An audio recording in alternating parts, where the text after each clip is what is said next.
gonna keep trucking through these.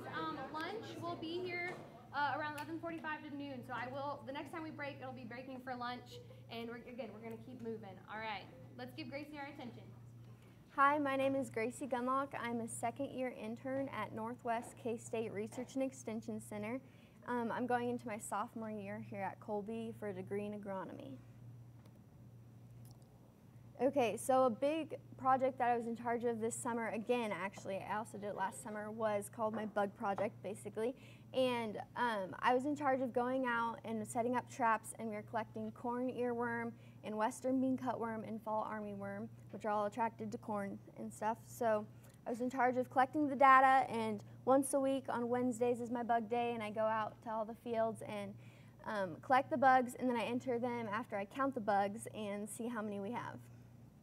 Here's the western bean cutworm. This is the one that is going around right now, and we usually see more of these ones. They're most common here.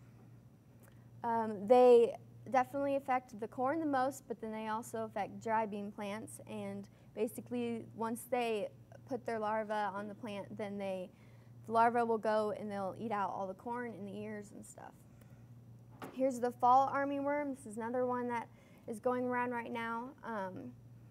They like also to eat on corn, but they also like wheat. And so for these traps, we usually put them in between the wheat and corn fields, depending where we can place them.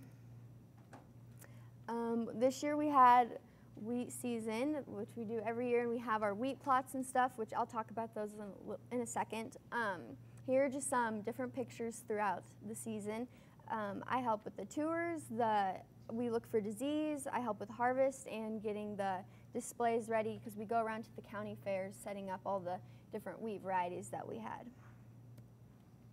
Here's harvest pictures this year. I was gone, so I didn't get to go to our Wallace County or our Sherman County harvest, but I did get to go to Cheyenne County.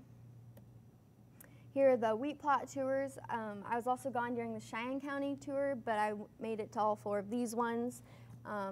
Basically with these, we just have our big scale wheat plots, and we have all the different varieties and stuff, so then farmers will call and ask us questions of which varieties are better and which ones they should plant. This year we also had a herbicide study on our sunflower field. So we went out and we planted sunflowers, and then we had them in different plots, and we would have different varieties of herbicides in each plot, and we would see which herbicides affected the weeds and the population better. As you can see down there, we had rabbits, and I think there were ground squirrels that went in and decided that they wanted to dig up our seed and eat them, so we had to replant this year too. And down there is just a picture of the study. That was after even doing our replanting, so again, the rodents were a big problem this year, so we're going to have to try to figure something out better for next year.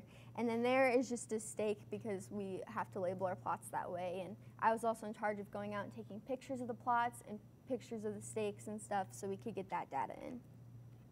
Some other things this summer, here are just some other random pictures. While I was out on the farm, we saw a fox, so that was pretty cool. And then actually just during wheat harvest in Cheyenne County, then our plot coordinator, his kids with their neighbors have bees, and they were going to be gone, and so the kids were going to have to go watch the bees for the week. So we got to go out and have a bee day, and the neighbor basically told us all about how to take care of bees, and that was kind of cool, and we just weren't going to have that if we didn't go there. So for the herbicide bottles they're just regular old pop bottles that I wash, and that's what we put in for our plots whenever I talked about the herbicide study. There's also just a random praying mantis that we saw at harvest this year, and then there's a big old wheat, a big bag of wheat, and this year that was actually a task, because whenever they put it in, it was in the pickup, and we could not get the forklift underneath, so then I had to go underneath, which don't tell our safety person this, because she'd not be a fan of that. But my boss took the forklift once we finally drug it off, and she took the forklift, and I had to go underneath of it while the forklift was there, and had to direct that. So that was not a good choice, but it worked out. We had leadership this day, and it was talking about building the community. I was not able to come to the Colby one, so we went to the Phillipsburg one instead, so that was a lot of fun. Some other things that I've learned this summer, we talked a lot about diseases, weeds, insects, and growth stages. My boss, she's not able to make it today, but Jeannie Falk-Jones, she is amazing, and she's always willing to teach me, and we just stop on the side of the road if I have any questions, and we'll literally just look at weeds, and so I know a lot about weeds and can identify them, which is great for the degree I'm going into. Some of the diseases that we had this year that were a big problem was wheat streak mosaic and triticome mosaic. Basically that one's right there, and that's just the yellowing that you see on the wheat. We also had root rot, which is just basically at the bottom of the wheat, then it basically rots out and it's a fungus and it grows up. And then we also had stripe rust, which that is usually comes around every year, and it starts in the south and goes up, and we just go out and we do scouting for that, so then we can tell the farmers when that is coming, so then they can go out and spray. There's some weeds that we also, those are just some random pictures that we took this year when identifying. We also have to go out to the fields and check for insects and stuff to see when to spray. As you know, I do my bug project, but we also look for aphids in wheat, and then there's some of the moths. And then growth stages, my boss also talks a lot about those with me, and we cut open plants, and so I look at the different growth stages of the corn and wheat, and so I really appreciate that a lot.